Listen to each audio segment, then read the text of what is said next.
நிறைவேறுவதற்காக நாங்கள் என்றும் நீடித்து நிலைத்து உழைப்போம் என்ற உறுதியோடு இந்த நிறைவு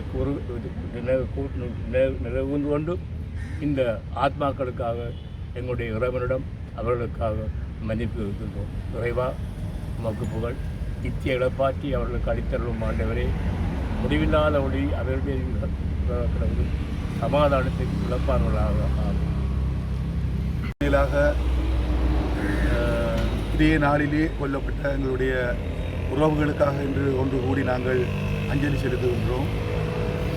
இதனுடைய எண்ணம் என்னென்று சொன்னால், எங்களுடைய அடுத்த தலைமுறை இந்த மண்ணிலே பலவிதமான துன்ப துயரங்கள் நடைபெற்றதை உணராதவர்களாக இருக்கின்றார்கள். அந்த தலைமுறைக்கு இது எங்களுடைய ஒரு தமிழராட்சி மாநாட்டிலே நடந்த ஒரு துயரம். இன்றைக்கு 51வது ஆண்டிலே நாங்கள் நினைவு கூறுகின்றோம். இன்றைக்கு 7-8 தசாப்தங்களாக இதே இனம் தன்னுடைய உரிமைக்காக பல்வேறு விதமான போராட்டங்களை முன்னெடுத்து பல்வேறு விதமான விலைகளை கொடுத்து உயிர் தியாகங்கள், உடைமை மற்றும் பல்வேறு விதமான முன்னெடுப்புகளை செய்து இன்று தங்களுடைய இலட்சியங்களை அடைய முடியாத ஒரு துப்பாக்கியமான ஒரு சூழலிலே இந்த இனம் காணப்படுகிறது.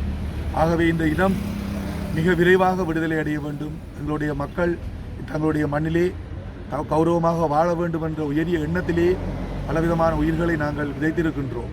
ஆகவே இவர்களுடைய தியாகத்தோடு சேர்ந்து இங்கே இந்த மண்ணிலே புதையுண்ட அத்தனை வீரர்களுடைய எண்ணங்களும் நினைவாகும் வரை இந்த இன விடுதலை பயணம் உணர்வுபூர்வமாக முன்னெடுக்கப்பட்டு அடுத்த தலைமுறைக்கு இது கடத்தப்படும் என்பதை இந்த இடத்திலே நாங்கள் உறுதியாக கூறுகின்றோம். இவர்களுடைய ஆன்மா நித்திய இளைப்பாற்றியை பெறுவதாக.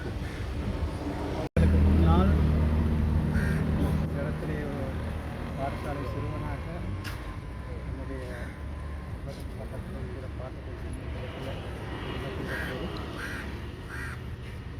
அவை இன்னும் எங்களுடைய கண்ணுக்களே பசுமையாக இருக்கின்றன. மிக பல்லாயிரக்கணக்கான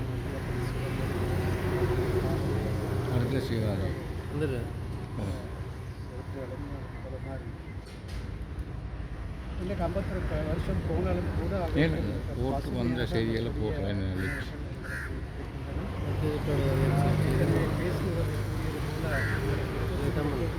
புதிய தலைமுறை சொல்லி வராது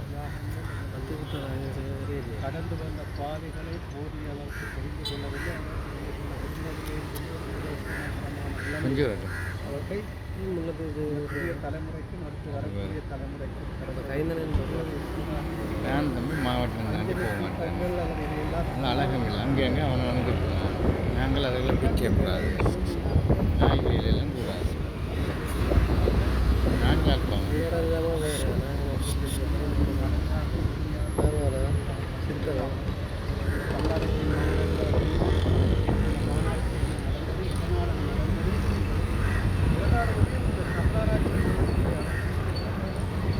ஆயுத போராட்டத்துக்கு இளைஞர்கள் மிக முக்கியம். அத்திவாரக்கல் ஆயுத போராட்டம் இங்கே நடப்பதற்கு ஒரு அத்திவாரக்கல் மாதிரி நடந்த விஷயம். இந்த தமிழராட்சி மாநாட்டில் மிக பெருமளவு இளைஞர்களை அந்த இந்த சம்பவம் சிந்தியது. அதன் விளைவாகத்தான் மிகப்பெரிய ஆயுத போராட்டம் தெரியும். ஆகவே இன்றைக்கு 51 ஆண்டுகள் 55 ஆண்டுகள் கழித்து நாங்கள் தொடர்ந்து பல்வேறு பாரணிகளை நாங்கள் சொன்னாலும் கண்டிப்பாக உறுதியான ஒற்றுமையை உருவாக்கி இந்த இழந்த உயிர்கள் அனைத்துக்கும் ஒரு அர்த்தத்தை உருவாக்க வேண்டும் இந்த இடத்துல எங்களை கூறி நாங்கள் தொடர்ந்து வருஷம் இதை நடத்திக்கொண்டு ஏதாவது பேசிக்கொண்டே போகாமல் இதை நாங்கள் அர்த்த புஷ்டியான ஒரு விடயமாக எடுத்து ஒரு அர்த்த புஷ்டியான ஒரு ஒற்றுமையை உருவாக்கி நாங்கள் அந்த தீர்வை காண வேண்டும். நாங்கள் ஏற்கனவே சொன்ன மாதிரி இப்போ இருக்கக்கூடிய புதிய தலைமுறையும் சரி அடுத்த தலைமுறையும் சரி எங்களுக்கு புரிந்து கொண்டிருக்கிறார்கள். நான் சிறுவனாக இருந்தபோது தந்தை செல்வாவுடைய கூட்டங்களை பார்த்திருக்கிறேன். அவர் சொல்லிட்டு அடுத்த தலைமுறைக்கு நீங்கள் அதை விட்டு செல்லக்கூடாது, நாங்கள் அதை விட்டு செல்லக்கூடாது, நாங்களே தீர்வு கண்டுவிட வேண்டும் என்று சொல்லி நான் இருந்தபோது அமிர்தலிங்க முடித்தவர் வந்து செல்லக்கூடாது. இதனை பேசிக்கொண்டே மீண்டும் பேசுகின்ற ஒரு சூழ்நிலை இருக்கு. இதே மாதிரி பேசிக் கொண்டிருக்காங்க. உறுதியாக செயற்படுவதற்காக இந்த இழப்புகள் அனைத்துக்கும் உண்மையான ஒரு அர்த்தத்தை கொடுக்க வேண்டும். அதை பற்றி நாங்கள் அனைவரும் சிந்திக்க வேண்டும் என்று கூறி விடைபெறுகிறேன். எல்லாரும் கூறினது போல இந்த தமிழராட்சி மகாநாடு தொடர்பாக இந்த இறுதி நாளிலே காவு கொள்ளப்பட்ட அப்பாவி குடும்பங்களை நினைவு அஞ்சலி செய்கின்ற ஒரு நிகழ்வு தொடர்ச்சியாக நடந்து வருகிறது. உண்மையாக இந்த நினைவஞ்சலியிலே அல்லது அந்த நிகழ்விலே பல விடயங்கள் ஒத்துழைக்கின்றன. தமிழராட்சி மாநாடு, உலகத் தமிழராட்சி மாநாடு, அதுக்கு முந்தைய மாநாடு மலேசியாவிலே நடந்தது. இந்த மண்ணிலே தமிழர்களுக்கான ஒரு ஆராய்ச்சி மாநாடு தமிழர் பிரதேசத்திலே நடைபெறக்கூடாது என்பதிலே அப்பொழுது இருந்த அரசாங்கம் மிக தெளிவாக அதனாலே அதற்கு வழங்கக்கூடிய அனுமதியும் மறுக்கப்பட்டிருந்தது. அந்த மறுதளிப்பை எதிர்த்துத்தான் இங்கே இந்த மாநாடு நடந்தது. அது இன்றே பார்க்கின்ற பொழுது இந்த தெற்கத்திய ஆதிக்கம், தமிழர் விரோத செயல்பாடு மிக தெளிவாக இடம்பெறுகிறது. அதில் நாங்கள் எங்களுடைய மக்களும் அன்புக்குரிய சிதாபன் அவர்கள் நாங்கள் எந்த திசை மாறி போகும் ஒன்று என்கின்ற ஒரு சூழ்நிலையை நாங்கள் இருக்கிறோம். இன்று இப்போ நடந்த பாராளுமன்ற தேர்தலில் மிக